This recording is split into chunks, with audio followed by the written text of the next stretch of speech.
Hello, everyone. My name is Michelle. Welcome back to the Everything in Between podcast.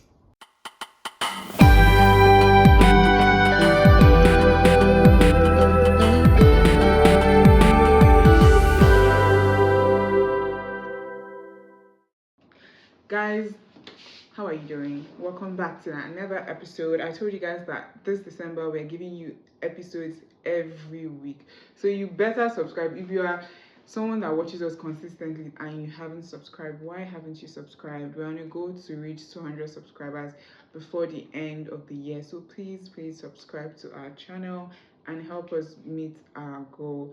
But yeah, our Spotify Wrapped came out this week.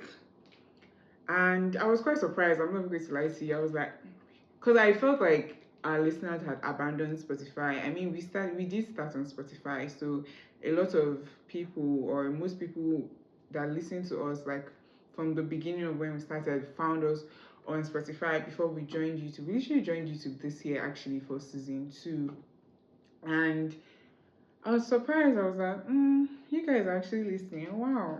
Like, I was quite shocked. And I was like, oh, I don't know. It just felt nice to know that we're growing. We had listeners on Spotify. Because I genuinely felt like at some point you guys had abandoned us for YouTube. But I guess no. I think we have like some loyal Spotify fans that constantly listen to us. Because Spotify also shows what like your listeners listen to as well. And I was seeing the things and I was like, oh my god, wow. Because obviously it's not something like I know. That means the people who listen to us listen to like or listen to different artists and different podcasts as well. But yeah, I'm grateful to see how far we've come. It's always a pleasure to celebrate every single win. It's something I always catch myself for with the podcast because I'm like, there's a tendency for you to be like to not be content with what you're seeing. You're like, oh, I always want more, I always want more. But it's always important to celebrate the little wins because it's a journey. We started from somewhere, and to see where we are today is literally a pleasure of mine. I'm literally very happy about it. Yeah. Um for our weekly episodes in December, what should we do? I don't know. I feel like adding a twist to something for the week late episodes. I've never actually had. Actually, do you know what's funny? In when we started the podcast, it was actually somewhat weekly. Like on Spotify, I used to drop episodes weekly. Then I'll ghost for like 2 to 3 months. Then I'll come back and drop episodes weekly again. But when we started YouTube, I knew that it would not be possible for me to record every week. Do you know it's actually should I try that for season 3? To drop episodes every week. But I feel like it would take a toll on me because I do this by myself. So I mean, our producer is looking at me, but yeah. Yeah, we do have a producer that's on and off duty, so I do most things by myself. I edit by myself and all of that. Producer, I'm not lying, I beg go. Do you edit? No, answer, do you edit? Let me give me a chance to edit. I beg go. Anyways. Yeah, I actually think about trying it for season 3. I don't know how that would go. Should I try? I don't know. I started it being bi-weekly because I was like, at least I'm able to hold myself accountable. And even with bi-weekly, sometimes I'll ghost for like 3 weeks and just just ghost. So I don't know if I'll be able to do weekly. But yeah, there was something that resonated with me recently, and it's how the fear of being seen holds a lot of us back. And for context, if you don't know what the fear of being seen means, it's basically when you hold yourself back by hiding your true self, you avoid taking risks, you limit personal growth, and it's often like because you're afraid of being judged. You're also afraid of rejection and you're afraid of inadequacy.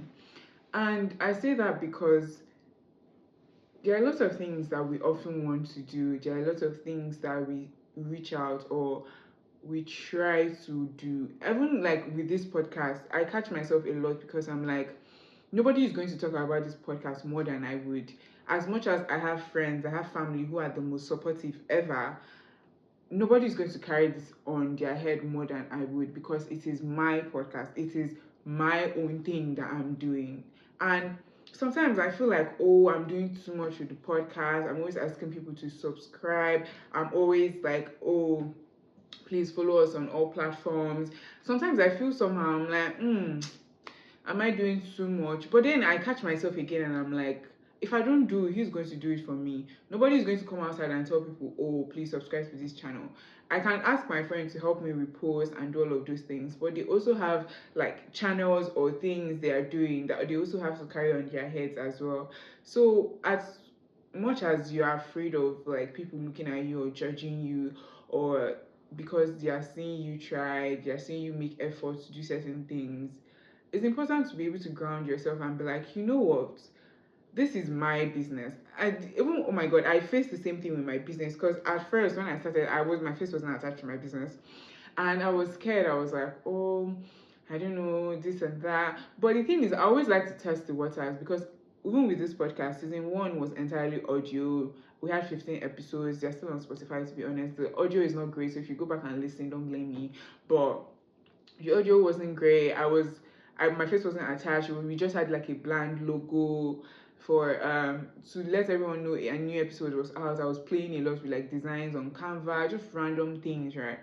But when we now decided to be um visual, I literally did, I think I said it on the first episode, that I did the shoot for this podcast like in December, but I published the photos and everything in March, because I was just like, I wasn't ready to be seen. I wasn't ready to be like, because when you're doing entertainment, you actually have to be the one to hawk your markets. Like, that's why I really admire like movie producers that talk about their markets a lot. Like, they are not ashamed to tell you, go and watch my movie in the cinemas, because the fear of being seen, being judged by people is always going to hold you back. And to be honest, at the end of the day, nobody really cares. If you actually check, last you make a comment in your head and you swipe, I mean, only foolish people like trolls like leave stupid comments on people's posts. If you're a troll, you're a fool. I've said it before, but I'll say it again.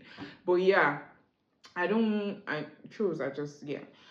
But even outside of that, the average person really doesn't care. Like, that's why when I see people are like, oh, what will people think of me? Oh, this are people looking at me. I'm just like, in the grand scheme of things, nobody's actually looking at you and nobody actually cares, because this is your business. And if you don't push your business outside, nobody's coming to push it for you. And the thing is that you need people's help, you need people's support to be able to grow. That's the sad thing about social media. You need people to follow you need people to subscribe to your channel, you need people to actually see the work you're doing.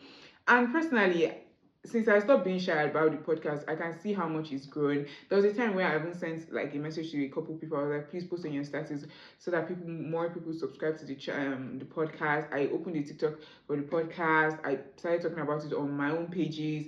I was like, you know what, nobody's going to come in to save me, nobody's coming to rescue me, nobody's coming to just help my life if I don't do it by myself. And fun fact, literally today that I was shooting this episode, someone was like, oh, I saw you on my FYP, you host the podcast. And I was like, oh, yeah, I do. Because at the end of the day, you start to talk about yourself more. You start to put yourself more outside, because nobody's actually coming to save you. And this is funny because I remember, I think my friend posted something in her story. She said something about, oh, people don't really interact with her story or reply her.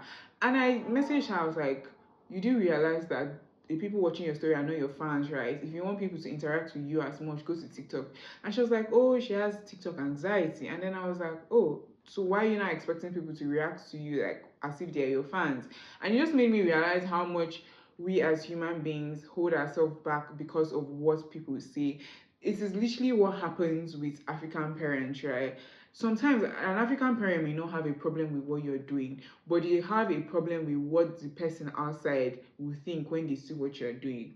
That's why this is bad advice, but it's very easy, or it's not easy, but it's very good to be stubborn very early with your parents and let them know that what you want is what you want and what you want to do is what you want. I mean, don't be wayward. But I mean, when it comes to life decisions, for example, if you want to, like, let's say, study medicine and your parents want you to study economics and you very much know that you don't have passion for economics, it's very important to be stubborn early on. I mean, they will pay your school fees. There's a limited amount of stubbornness you can actually exhibit, but what I'm trying to say is that you have to be able to stand your ground for certain things in life, because at the end of the day, it's your life and nobody's coming to save you. And I think that's something I've learned in a grand scheme, that it's my life and nobody's coming to save you. I may have friends, family that are very supportive, but that's the most they can do. Nobody's going to hawk my business like it's their own. Nobody's going to generate the life I want for myself if I don't do it by myself. And it's something that I've seen a lot of people have. Like when you see creators online and they tell you, oh, just post that content or just post, it sounds a bit funny, but it's like you actually have to show up for yourself. That's a way of you showing up for yourself, because you're posting. It doesn't matter if it gets low engagements. I mean, everybody wants to blow, but then again, as much as you're blowing, are you ready to blow? Because when you blow, or what I've seen, when people blow, it usually comes with a lot of negativity. And as somebody that may not be able to handle negativity, maybe you're not just in that stage yet. And as much as you try your very best, you can only try your very best at the end of the day.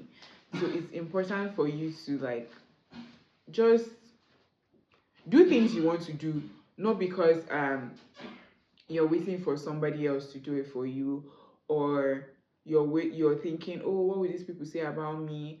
Everybody's going to talk regardless. Like you yourself, you also talk about people regardless. So it doesn't matter what they think, it doesn't matter what they say, it doesn't matter what they do. Do what you want to do. And when I say do what you want to do, I mean do what you want to do if what you're doing is not hurting someone else or inflicting pain on another person. Like, I mean, follow your dreams, follow your passion, follow things that you've always wanted to do. If you're someone that wants to go into singing, you want to go into acting, go into podcasting, go into entertainment, influencing, and you feel like, oh, this thing I'm doing may be cringe, people may find me cringe. Everybody that has blown up, everybody you look up to was once cringe in their life. Do you understand? That's something you have to realize, that nobody just comes out and just becomes that big person. Everybody has a building stage, and as much as you may want to scale through that building stage, it's almost important to always ground yourself, because the building stage shapes like what you become eventually in the future. It shapes everything that you do. It shapes how you live your life. It shapes everything. And I would literally take this podcast as an example, and I would want you as well to take it as an example. We are literally in our building phase. Somebody that sees us right now will be like, she just has how many subscribers, she just has many followers here. But eventually, when we eventually hit like 10K subscribers one day, and somebody now starts following us when we've hit them, they may not see that we've started building from somewhere. They will just see that, oh, we are 10K subscribers. That's a lot of what you see with people who are popular. You never see the building stage. So don't always be hard on yourself that, oh, I'm not where I want to be, or this or that. Because again, one thing I would say is important when you have this fear is contentment. Because if you're not content, you would always look for, or not you, I mean, everybody always wants more. Literally, they say Dangote is looking for money, right? But there's a level of contentment that gives you peace and doesn't give you anxiety. Because when you're not content, you start to have anxiety that, oh, I want to be this way, and you just find out like you're never happy. You're always going for the next thing, the next thing, the next thing, and the next thing. And eventually, if the next thing doesn't happen, you're not sad. You're like, oh, I thought we'd get there. Again, I'm a prime example. I There was a point where I was like, oh my god, why is it taking so long for us to reach 100 subscribers, right? And I was just like, it's just 100 subscribers, why is it taking so long? But again, that's 100 people who have willingly or unwillingly literally subscribed to your channel. So that's a huge amount of people. If, for example, we start to do live shows, and I I don't even think I would want 100 people at our first live show. Maybe like 20, 30 people. Do you guys? So 100 people is actually a good amount of human beings who have willingly subscribed to your channel. So that is actually not a bad thing. So if you're seeing this, I just genuinely hope that you don't let the fear of being seen hold you back. It doesn't matter if people see you trying, it doesn't matter if people see you wanting to be better, wanting to put in the effort. It's like, it doesn't matter, as long as you know what you're doing and you know that you have a goal. What anybody else thinks doesn't matter. That's why me, when I live a life where whenever I want to do something and the thought of, oh, what will people say comes to mind, I make sure I do that thing. Because then I then tell myself that at the end of the day, what people say really doesn't matter. I mean, I am in charge of my life. Do you get? As far as you're not my friend or my family, your opinion genuinely does not matter. And I think everybody should actually hold that in. Because when you start to listen to social media, you start to live a life based on what people say. And truly, those people don't care about you because they'll switch up on you within the click of a finger. Like the people that were loving you will start insulting you once you do the just by mistake say something. They will drag you like tiger. I see this a lot on TikTok. Oh my god, it's so ridiculous. Because you're like, oh, everybody likes this person. All of a sudden, people are hating on the person. That what was the change? It's not like the person changed it's just like when the person starts to become more popular, maybe they started getting brand deals, like they're just glowing, and everybody's like, this person no longer relatable next, and you just see that they start to hate on the person for absolutely no reason, absolutely no reason. So my darling, don't let the fear of people seeing you hold you back. Do things that you've always wanted to do. Start that business, that show. Just go out there and do things you know that would make you happy. It's very important to always make you happy before making anybody else happy. Choose yourself first. Like, put yourself first. Think of what adds to your life. Think of what makes you happy. Think of what's going to make you grow. And put yourself first. Yeah, you heard it from me. Choose your happiness before anyone else's. I felt like a motivational speaker today. That's why I came to give you guys advice, Actually, based off like life experiences and everything, it's just something that's been on my mind. I was like, is because you can see how much people want to do things, but because they are afraid of what people will say or what people will do, or like they're afraid that people will see them. And me, I used to be afraid of that. Like, oh no, I don't want this person to know. I don't want this person. No, I'm like, oh, I have a podcast. Hi, my name is Michelle. I have a like, I don't care. If you, I've always, oh my god, I used to practice this thing that, oh, if someone asks me, oh, introduce yourself, I'll be like, hi, my name is Michelle. I'm a medical student, a podcast host, and a business owner. Like, clock it. But yeah, it's just like be proud of whatever you want to do. Do things that you want to do. Don't be waiting or be looking at somebody, because at the end of the day, you're looking at somebody else is also looking at you. Nobody cares. Like, just at the back of your mind, always know that nobody genuinely cares. Like, the people that are like, oh, they are staring at you on the road, they are just looking at you, and after that, oh, you don't see them again. That's the end of the thing. Like, it doesn't matter. Genuinely, it does not matter. But yeah, I wore my motivational speaker hat today. It's so funny the way in secondary school I was like, when we were graduating, we did a most likely to, and my most likely to was most likely to give a TED talk. But at first it was most likely to be a motivational speaker, but then I was like, nah, you guys should not put that there. I was like, oh, most likely to give a TED talk. But one day, I'll give a TED talk, and I'll come back to tell you guys, oh guys, I gave a TED talk at this place and everybody was listening to me. But yeah, it's a wrap on this episode, guys. Stay tuned for next week's episode. Remember to do the usual: subscribe, like, share, comment, follow us on Spotify, Apple Podcast. You guys should subscribe to the channel. Don't tell me that you watch us without subscribing. It's not fair. It genuinely is not fair. Don't do that to us, guys, okay? Don't do that to us. Well, yeah, shout out to you. Much love, everybody. I'll see you next week. Follow us on TikTok. What's that TikTok? The EIB.pod. Our Instagram is everything in the between pod. Everything is always linked in the description box in our YouTube, so you don't even have to. Even on our Spotify, Apple Podcast, is always in the description box. Just click, subscribe. That's all you need to do. Click, follow, like, share, comment, put on your post notification buttons actually, so that you'll be the first to know when we drop an episode. Because sometimes I'll be dropping episodes earlier for those who have their notification buttons on, just so that they watch it before everybody else. But yeah, that's it on this episode. I'll see you guys next week. Bye.